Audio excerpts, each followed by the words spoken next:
Hello, hello. Welcome to Ladies Who Question. We are here on a Friday afternoon.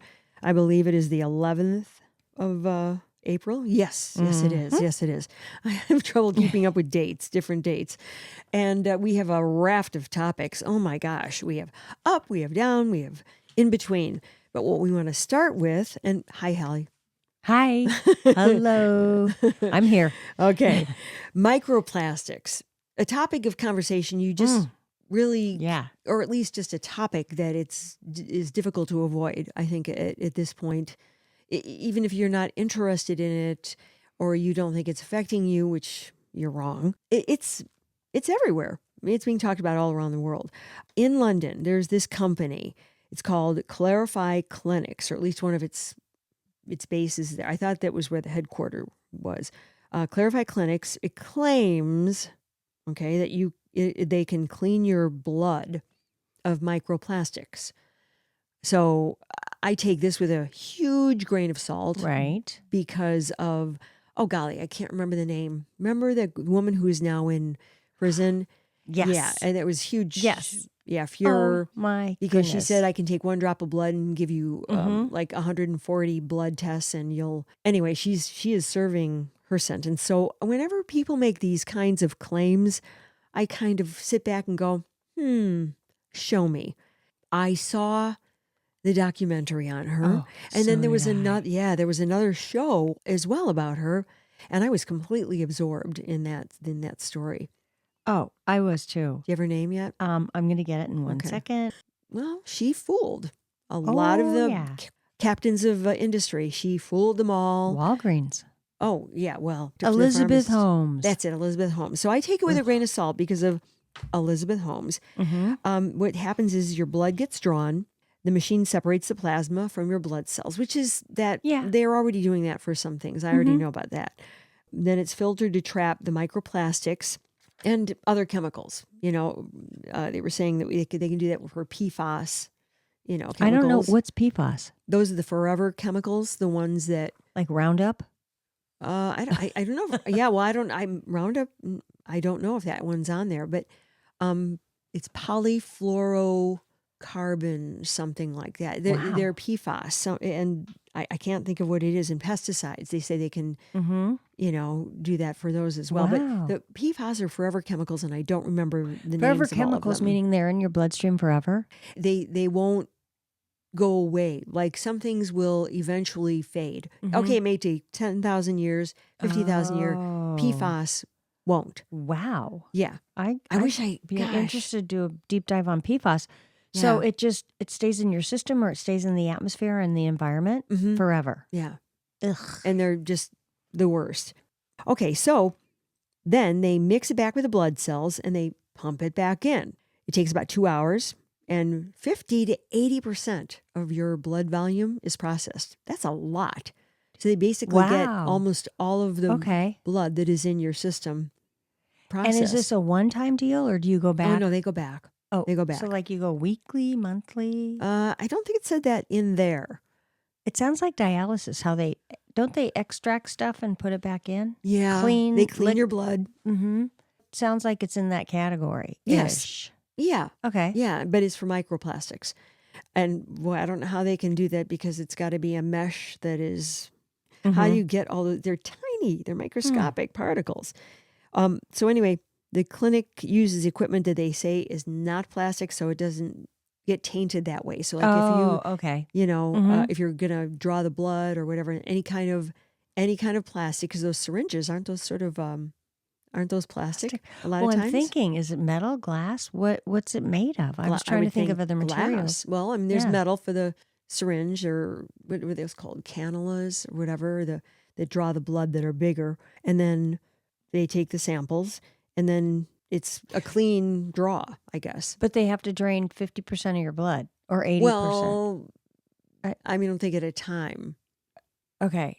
I think That's okay. It's so weird. No. Yeah, it didn't really go into the exact process, How but the they were machine saying works, that 50 to 80% of the blood volume is processed. And I don't know how they can do that, because I don't know how much they're taking out, because it didn't say we're taking out how many milliliters or quarts or quart. Oh. I'm very far removed from this. I just kind of want to do an overview. Okay, in 2022, there was a World Health Organization study, and it said they didn't have enough evidence yet to prove harm or whatever from microplastics, but there were still unknown risks.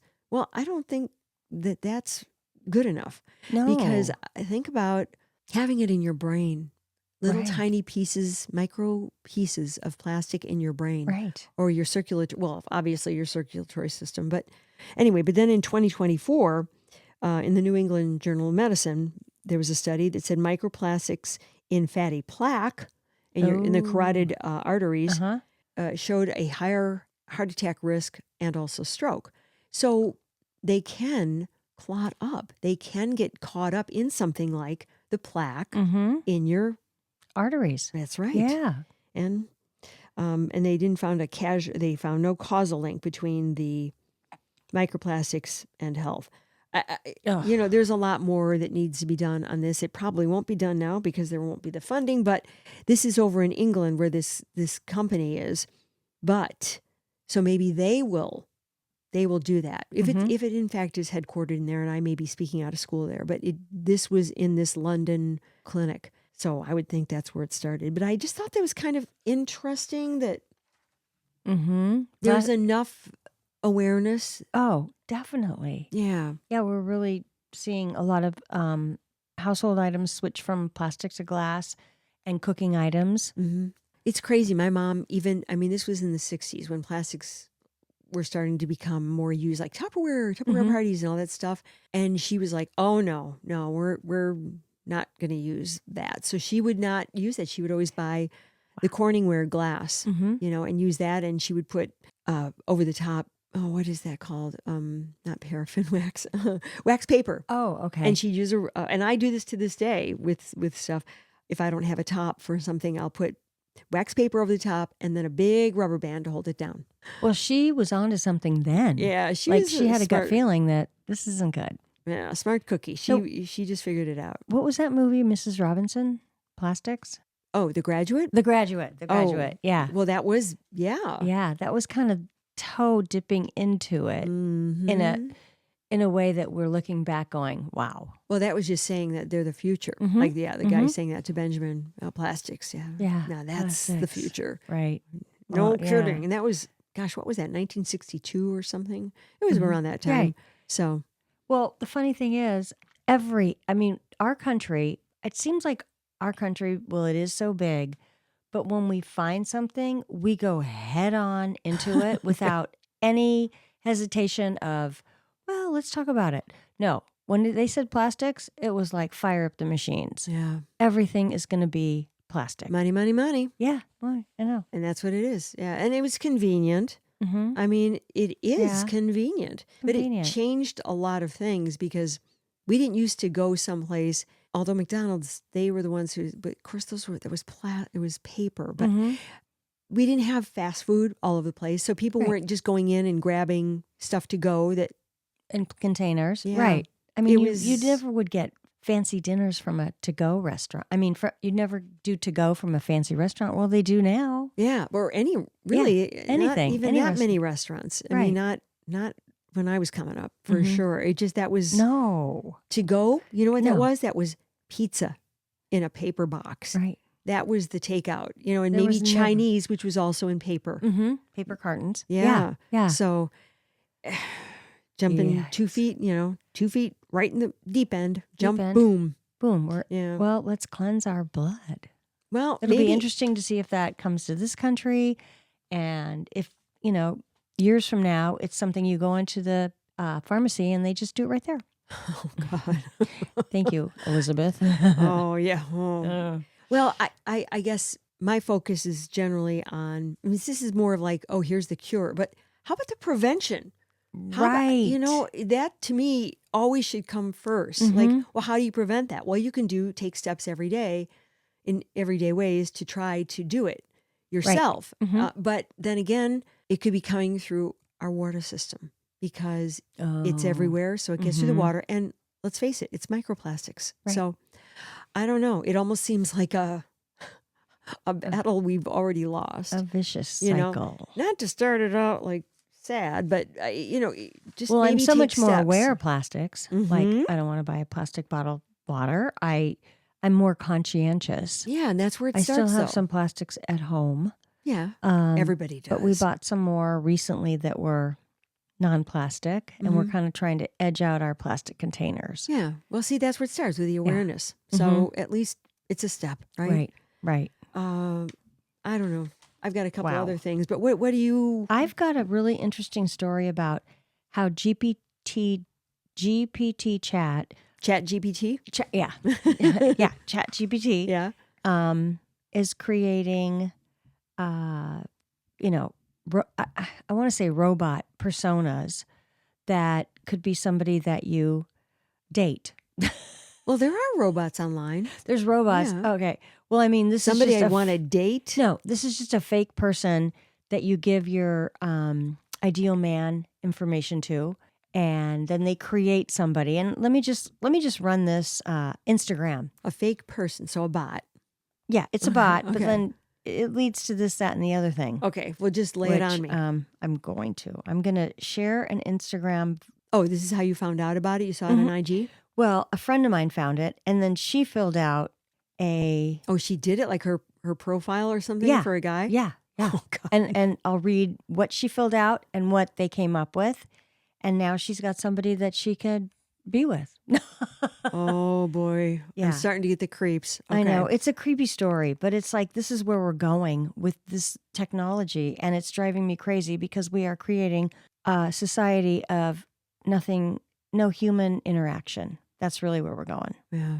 Just at the outset, this already sounds worse than having a bad marriage. Oh, right. Well, this would save a lot of money, save a lot of heartache. Oh, good. And you could just dump them. Great. Okay. So this is basically from Venus retrograde and Chat GPT. Create your own reality. That's what this is called? Mhm. That's what it's called. It's like a matchmaker. Right. It's like a matchmaker. Okay, so it's between you and a bot. It's a matchmaker, so you find the love of your life robot. Right. Oh, Exactly. enchanting. But it's not even a robot. It's not even a person. It's just digital information that comes through on your dream mate. So it's not even a bot. Okay, so here we go. Okay. Friend yesterday, and I'm sharing this because Venus retrograde, and she's like, "Okay, open up ChatGPT, and based on you and what it knows of you, like what are the top qualities in a partner?" And then it listed all these things, which was like pretty, pretty damn accurate. And then she's like, "Okay, render a picture of what this person would look like," and then it did a picture, and then she's like, "No, a little bit older, a little bit sexier, a little bit more dark hair, a little bit more international." And then we got a picture. It's crazy. So you can do that with your ChatGPT. I mean, maybe this is the common knowledge, but I mean, I just don't spend my days asking ChatGPT about my husband. I have no idea. But we were hysterical. So we have all these pictures and we're like, no, like change it like this, like this. And I mean, maybe this is common knowledge, but it's crazy. Oh, I need a visit to the vomitorium. Yes, I'm Haven't glad been you there. used that word, Well, and we haven't heard it in a while. Nope, haven't heard. I haven't had to go there for a while, or I did so privately after you left. That's disturbing. It's disturbing. So basically, you can go onto Chat GPT, and based on what you know about yourself, you list your top qualities that you're looking for in a partner. So a girlfriend did this, and number 1, emotional intelligence. Number 2, authenticity. Number 3, curiosity and depth. 4, playfulness and substance. 5, reliability and integrity. So ChatGPT kids, someone who's self-aware, can hold space for real conversations and isn't afraid to feel or process emotions. This is what she asked for?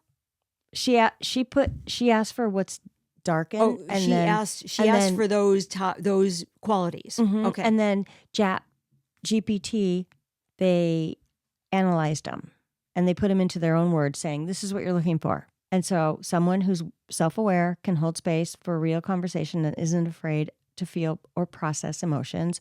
Authenticity, a person who's real, grounded, blah, blah, blah.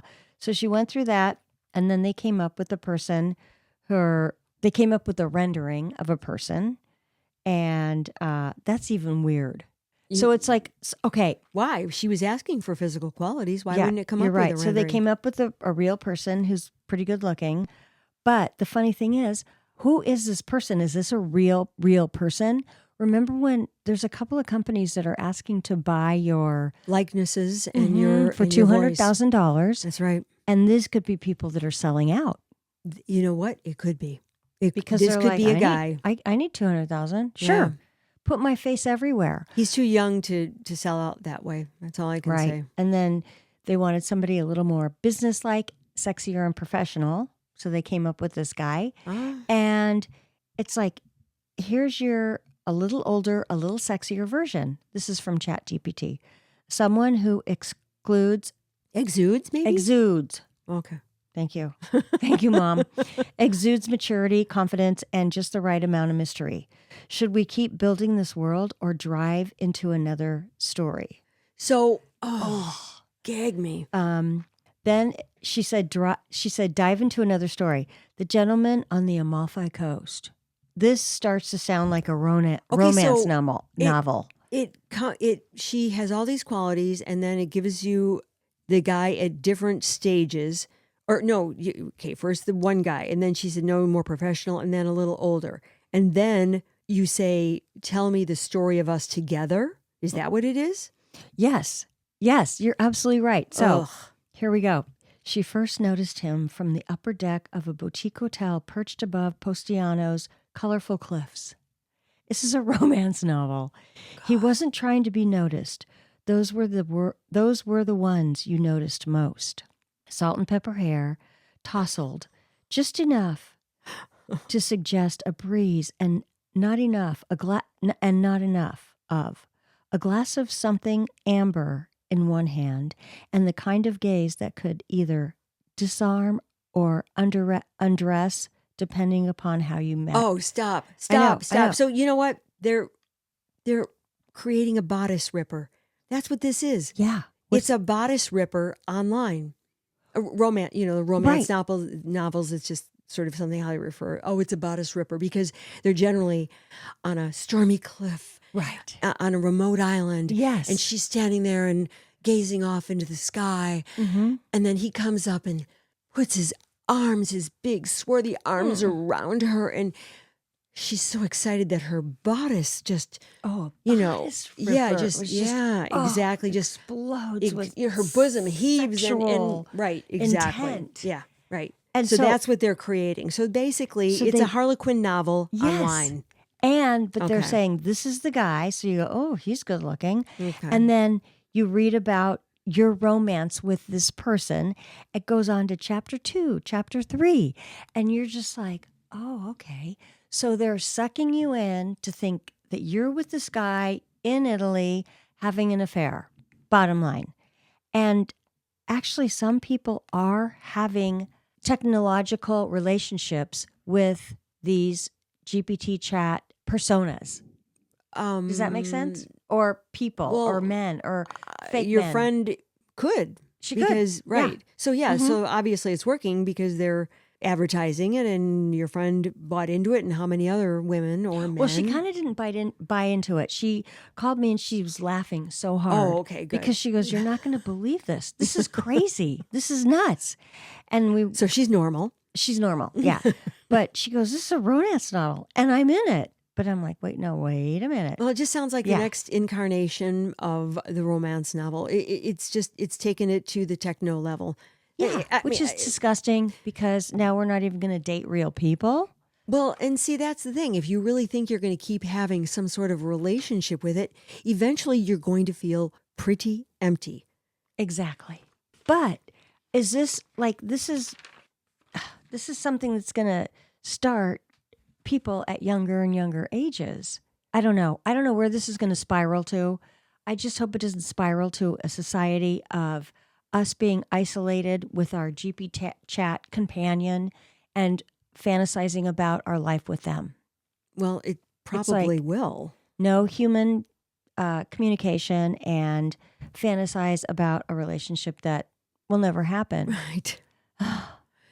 Oh my God. Sounds like that is what it would lead to, doesn't it? I mean, yeah, where well, is yeah. that going to go? It's scary because you know it's going to go to the next level. Yeah. So there goes the human touch, folks. And I got to get home tonight because I got to see what my GPT chat's telling me. Well, you wouldn't even have to go home. Oh, that's right. You don't You've have got to it go on home. your... Well, if you're socializing with normal people at a bar on a Friday night, oh, I got to get home. Or, maybe you want to have private time. Could you excuse me? I'm going to go outside for a moment. I got to talk to Raphael. Raphael on the Amalfi Coast. Yeah. Oh, my God. It's disgusting. It ain't for me. There's nothing wrong in losing yourself in a romance paperback novel. Yeah. Right. I mean, I just, because you can only take it so far. Right. You could reread the book, but the guy's not going to talk back to you. Exactly. Yeah. So I guess you could use your, oh my gosh. Oh, imagination. Right. Exactly. God forbid. Oh my God. Instead of having it created for you by something else. I'm sorry. I'm not a fan. No. All right. Well, I have another something. Okay. And this is nothing like what you're talking about. Something, a news item caught my eye. This is just real quick. And it really upset me.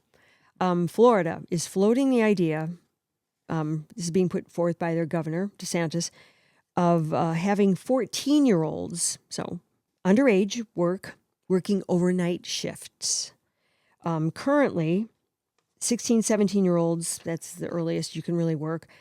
You can't work before 6:30 a.m. or after 11 p.m., which makes a lot of sense. For a 14-year-old, they're tweens. They're young. Right now, it's 16, begins at 16. So 16, 17-year-old. To work overnight. Wow. Well, no. And I think that's reasonable before 6:30 a.m. or after 11 p.m. Right. So they're thinking about rolling back the child labor laws to... the child labor laws. Well, that's what this is about. Okay. Overnight shifts, working. Yeah. Mm-hmm. Reworking, rolling back the child labor laws to accommodate overnight shifts because the governor says that this will replace the quote, and this is a quote, these are not my words, his words, dirt cheap labor from illegal immigrants. Illegal immigrants, migrants, whatever. Mm-hmm. And I thought, okay, so we're going to have 14-year-olds, probably from very poor families, right, who are going to do this because maybe their family needs the help. How are they going to work an overnight shift and go to school? No. How and then are they going to pay them dirt cheap? Are they going to pay them regular wages because they're obviously saving money paying immigrants if they're dirt cheap? Yeah. And they probably, under the table kind of thing. Yeah. I don't know. Oh my God. So kids already, they can't work during school hours. That's also part of the current law. And school hours, they can only work like school hours if it's one of those, like a work education thing. Like a friend of mine, I remember she was studying to be a nurse and she volunteered and she got out of the last hour, or her last hour, I should say, of high school was at, it was for that Head Start. That was it. Okay. But that counted as learning towards her education. Credit too. Right. Yeah. And she was, a junior or senior in high school, and that was what she did. And eventually she became an ER nurse. So it all made sense. And anyway, that just bothered me. And I would love any input from any of our listeners on what they think about this. Yeah. And I don't think it's a good idea. I've already made my opinion known. I don't have kids, but I still think it's wrong. No, I think it's wrong too. Yeah, it's over the line. Okay, what else do you have? Do you have something else? That reminded me of a story I saw this week about the governor of Alabama. No, I'm sorry. A superintendent of a school district in Alabama has developed a trades program for high school kids. That's a good idea. Which was so great. It's more in a blue collar area, and junior year and senior year, they could start learning the trade if they're really interested. It's all optional. And kind of like an apprenticeship. Yes. And they showed some videos of some kids out there learning trades, like laying wire down, or more physical jobs, or construction, and then they don't have to take, it's optional. They don't, after once they hit junior year, they don't have to take the advanced math and chemistry. Because what are you really going to do with it if you're not going to be a doctor or a mathematician or an engineer? And a lot of these kids are really interested in it. And so right when they graduate, they can get a job right away and go right into the trade, because we're lacking trades we need employees for trades. And it was such a great program. They're going to be the ones that inherit the earth, because all these so-called manufacturing jobs are going to be done by robots. Right. So give me a break. They're not going to be, you can make all the manufacturing plants you want, but there are not going to be humans screwing tiny screws into the iPhones or whatever. Maybe they will, but who wants to do that? Or the other things. They're going to have robots learning how to do every single job. So these trades, awesome, because I don't know that can be duplicated. How can you get a bot in to diagnose? Okay, so I'm having trouble with my plumbing right now, right? Okay, so exactly. He's going to come in and go, oh, I'm going to snake this, or no, we need somebody like that who knows their stuff. Exactly. And great. Well, good for that supervisor over the school or whoever it is. I was thinking of jobs also like upholstery shops. How could a robot do that? So they're safe. Okay. Good. Yeah. And really, I don't know who could do your job either. I don't know. I think my job's going to be more digital. I think sales reps on the road in the next 10 years will evaporate into high-res digital communication with the product. That's a shame. That's what I'm hearing. Because sales and interaction, and exactly, that's really important. Well, from the ground up, I always learned sales are people buy from people. That's right. It's not the product. It's like you get along, you have a rapport, you have a relationship. Yeah. Well, there goes that out the window. Yeah. Well. Yeah. Well, I'll be dead. I feel like my grandmother. Exactly. My grandmother would always say, well, I'll be dead by then. And now I'm saying it. I'll be dead by then, so who cares? Well, it's terrible.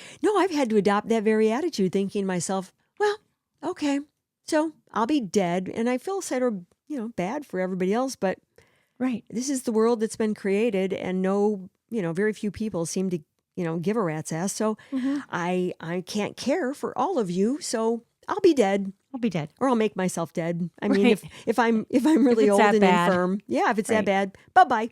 Yeah. Deal. Oh my gosh. Insane. Okay, what else do we have? I have something, but I want to save that. What else? You have a couple Bringing other back cool. extinct animals. Oh, the DireWolf. Right.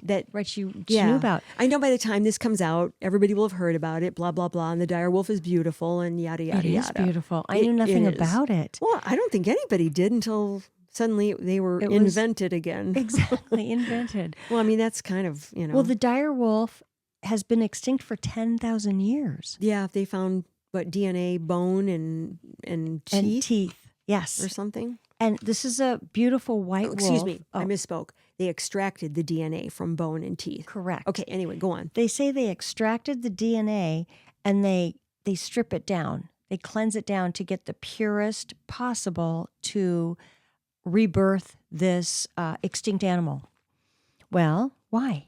Why do we need to do this? I mean, because I don't know. In my head, it's going to open up a can of worms of what kind of animals do they want to bring back, and can they? And they probably can with technology and all the bones they've collected from the dinosaurs. And are we going to have Jurassic Park on our hands or what? So to me, there's like a can of worms that's just already opened. And then what do you do with these animals when you're breeding them? If you let them out into the wild, first of all, where are you going to let them? And wouldn't that upset the balance of nature? Like maybe they're predatory animals who are going to go after something that is also becoming extinct. Maybe that's who they're naturally drawn to. Right. That's kind of where I went. And the world has changed so much environmentally from when they were around 10,000 years ago. That doesn't seem a lot, but if they go back to dinosaurs, I mean, they're not going to be able to roam around, and just they'll have to be put in certain places. And then are they going to create a zoo for these animals? Yeah. Like, and then why you I create hate them? zoos. Yeah. Oh, create them to cage them. Right. Create to cage. Oh, I like that. Well, the other thing is it costs a fortune to do it. It costs hundreds of millions of dollars to recreate these animals from DNA. Who pays for this? I don't know who. I wonder who is behind. Is it a private? Is it has to privately be funded? private donations. Yeah, it's yes. got to be. So I just think it's another can of worms that we're creating another monster. Yeah. Colossal Biosciences. That's yes, the name of the it is. the company. My God, you are so smart, Lisa. Well, I'm not smart at all. I actually just now, because I wanted to, there was something that I had seen in a story that when I first saw this, I thought, I wonder if, Holly's going to bring this up or want to talk about this. And it is something to do with, it says here, Colossal plans to spin off 3 businesses over the next 2 years, one of which will be for its artificial womb technology. That lives outside the body, obviously. It doesn't go into it. It's just, which could have Ew. applications in fertility treatment. And to me, that sounds like a womb outside the body. It does. Which I am opposed to every which way but Sunday. Every which way. It's like going to the grocery store and seeing all these wombs of like you pick out your baby. How gross is that? But that's what I see happening. Well, I know. We could be extrapolating like crazy, like nutty, crazy thoughts. Imaginary thoughts. But with how fast technology is working with robots, robotic things that look human and this, that, and the other thing, and intelligence, they're creating that too. When I saw that, about artificial womb, I just recoiled. I really did inside myself. And I probably, if someone had been watching me read, they probably would have seen me physically just, ugh. Well, the other thing is we don't have boundaries. We don't have laws. We're just letting technology take over whatever they do. And then it's too late and something happens and then they got to pass a law. Wild, Wild West. Yes. We keep coming back to that, that would be right? us. Absolutely. Do you have one more thing? Because then I just have one more thing about the snapping turtle. Wait, is it a snapping turtle? No, not snapping. No, it's a tortoise, I It's thought. a tortoise. Yeah. Yeah. Okay, well, I don't know much about turtles. 100-year-old Galapagos tortoise hatched 4 babies. First of all, how can a 100-year-old give birth? I mean, even in tortoise years, how exactly? I didn't want to really know about that. Like, was there a male tortoise involved? Well, there had to be. Well, but maybe, unless do chickens they have? Wait. Let's don't even do that. Okay. Oh, that's roosters. Roosters. Okay, roosters, right? But then if roosters, well, chickens lay eggs, right? Okay. That is. We have to examine that because I have wondered about that whole process too. Anyway, so back to the tortoise. Okay, this is the first time an endangered species has become a mom at 100 years old. I mean, tortoises do live a long time, but doesn't that seem excessive, even for a tortoise? It does. 100 years old? I know, and having babies. And what they're doing is they're sending these babies. Well, what they're doing is they're replenishing the Galapagos Islands. Good, because the Galapagos has lost a lot of tortoises, and it's probably because of tourism. Well, and garbage that comes up on the exactly garbage that flows up on the beach, and they So now they've been able to repopulate the Galapagos. 500 giant tortoises have been reintroduced to the Galapagos Islands. Wonderful on these efforts, which I think is first of all, this is not an extinct species. And second of all, it's really good for the ecological environment over there. And it's a good thing. Yes. And it's not anything we're reinventing. We're just trying to keep that species alive. So 4 thumbs up, 2 of mine and 2 of yours. Yes. For the Galapagos turtles. And this was all done at the Philadelphia Zoo, the Philly Zoo. All right. All right. So hopefully then they can go to the Galapagos Islands and reproduce themselves. Yeah. If they can do this naturally. We quit sending plastics over there from the ocean. Well, that's all about the currents and ships dumping garbage. And well, that's a funny thing that you said, ships. I just got like a flashback, which is like a really weird one. I don't know how I got it right now. It just came to me. But when you said ships dumping garbage. Well, they do. I know. And I was like, I can't believe it. When I went to Greece, summer of 82, I was on this ship that went low-end ship that went to the islands. And all of a sudden, because I came from California and we were pretty ecological even back then. I remember very much so. Yes, when we first started recycling in the 80s. Yeah, we had to put out the recycle bins. The bins, stacked on each other? Yes. We had those and too. I'm like, I think we were one of the first states. Yeah, maybe to do it that way with the bins. There was a red one, a yellow one, and a blue one. Right. Yeah. And so, anyways, I was like, I was in tune to that and whatever. Yeah. So I'm on this ship, and all of a sudden I look over, and they're dumping trash bags literally off the ship into the ocean. Oh. And I just was like so disgusted. And this was in the 80s. So if are they still doing this? Oh my God, that's disturbing. Are they still doing this? I don't know. But they literally were I thought, oh my God, this is like third world. Anyways, that's disturbing. I just have a flashback because I'll never forget when I saw that. I don't And know. now we know how the seal got the straw in its nostrils. Yeah. There you go. Oh, yeah. See? Okay. Anyways. All right. Well, okay. And we're going to close out with this. Unless you have something. No. Okay. I think we kind of alluded to this a little bit. Maybe it was in private conversation or maybe at some point in our last podcast. I don't remember. But we were talking about the joy and beauty in the mundane. Mm-hmm. Yes, the joy and the beauty in the mundane. Yeah. Yes. And there is this, it's in England, this story. Okay. Okay. It's called Finding Joy and Beauty in the Mundane. That's kind of how I'm phrasing this. They call themselves, it's a Facebook group, and they call themselves the Dull Men's Club. Sounds very British, doesn't it? Yes, it does. Okay. Well, there was this McDonald's sign in this gentleman's... A what sign? McDonald's. Oh, yeah, okay, I kind of garbled that. Okay, I thought you said Spickdonald. Oh I probably did. I felt at the time I was saying, I kind of garbled that, but oh well.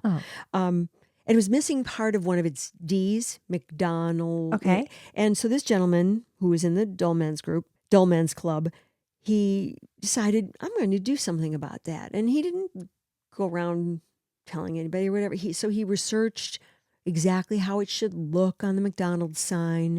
It was at this local mall where The D. McDonald's was. Yeah. Okay. How should this look?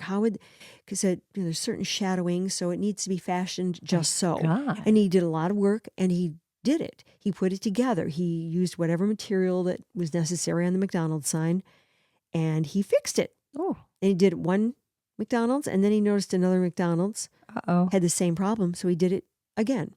He obviously, with the Proper. okay of McDonald's. Oh, okay. Yeah. I don't think he just went up and said, I'm going to paint your sign. well, it's more than painting. Oh. He fashioned whatever is made out of plastic or vinyl or wood. Okay. He fashioned this by himself. Wow. In his shop or whatever he did, but he created it so that it would have the proper shadowing of the D on the sign.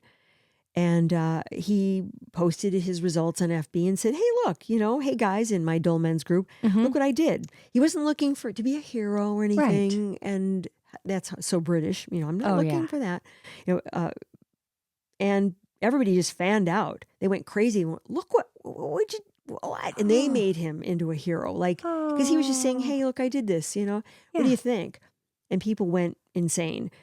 And he was deemed at that point too interesting to remain in the Dull Men's group, so they kicked him out. Oh my God, I love that cute story. Yeah, well, then he was also the shopping center where he had done the first one, named him Employee of the Month. And so they, he's like, I don't work here. Well, no, you're the Employee of the Month. And he said he did it because it needed fixing, not for attention.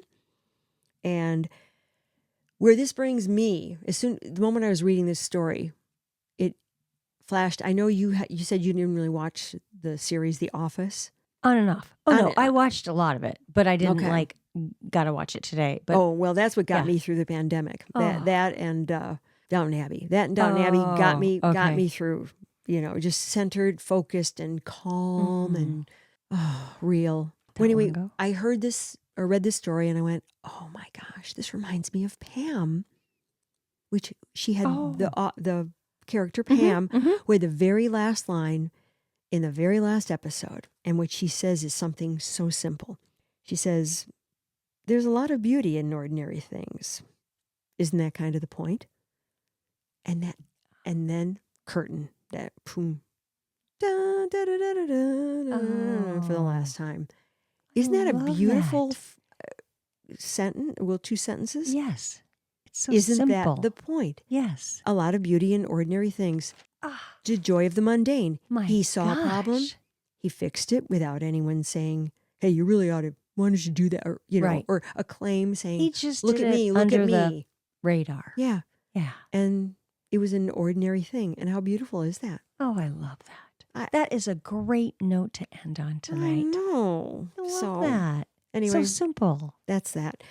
So Okay. take that thought into your lives and use it as you wish or not. I've got it. It's in my heart right now. Yeah. Thanks a lot for listening. Please give us a rating and a review on whatever platform you listen to us on. We sure would appreciate it, especially on Apple. And follow us on Instagram, Ladies Who Question. Yes. Have a good weekend or week or wherever you are. Bye. Bye. Thanks, Harvey. Ladies Who Question is executive produced and edited by me, Lisa Dominique, and also executive produced by Holly Caulfield. Holly also does most of our research, and Claire Caulfield is in charge of technical assistance and social media. Music, My Lionheart. Sketch music by Florian Manx and Matthew Anderson.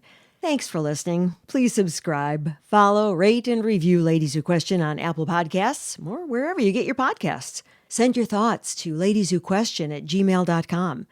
Follow us on Facebook, YouTube, Instagram, Threads, and our website, ladieswhoquestion.com.